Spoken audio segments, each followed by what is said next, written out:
Vicky Vox.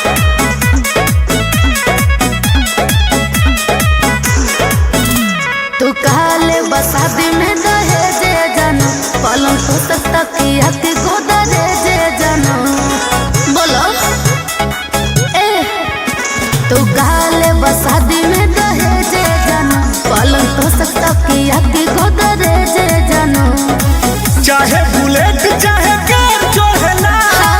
चाहे गलासी कल थार चढ़ेला देखी देखी के पड़ोसी पटीदार जरेला रंगदार के तिलक में हथियार चढ़ेला देखी देखी के पड़ोसी पटीदार जरेला रंगदार के तिलक में हथियार चढ़ेला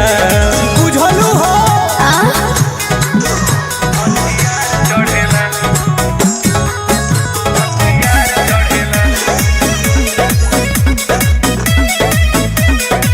सुनो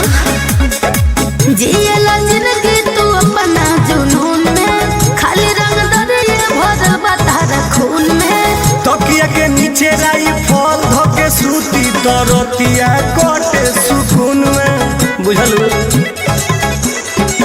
ए हो का हो जियला जिंदगी तू अपना जुनून में खाली रंग दरिए भरल बातार खून में तकिया के नीचे लाई फल धके सूती तरतिया कटे सुकून में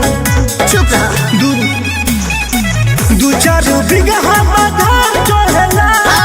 मोची के ताओ पधार चढ़ेला देखी देखी के पड़ोसी पट्टीदार जरेला रंगदार के तिलक में हथियार चढ़ेला देखी देखी के पड़ोसी पट्टीदार जरेला रंगदार के तिलक में हथियार चढ़ेला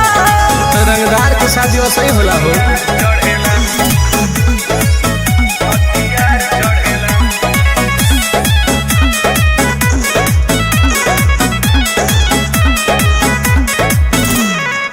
कहेला दिन हो जाए जानू रात में कवना राज छिपल बा तोहरा भात में चमकी आकाश में तू नली आए जान बाबू बलिया मरद के बारात में क्या समझे अच्छा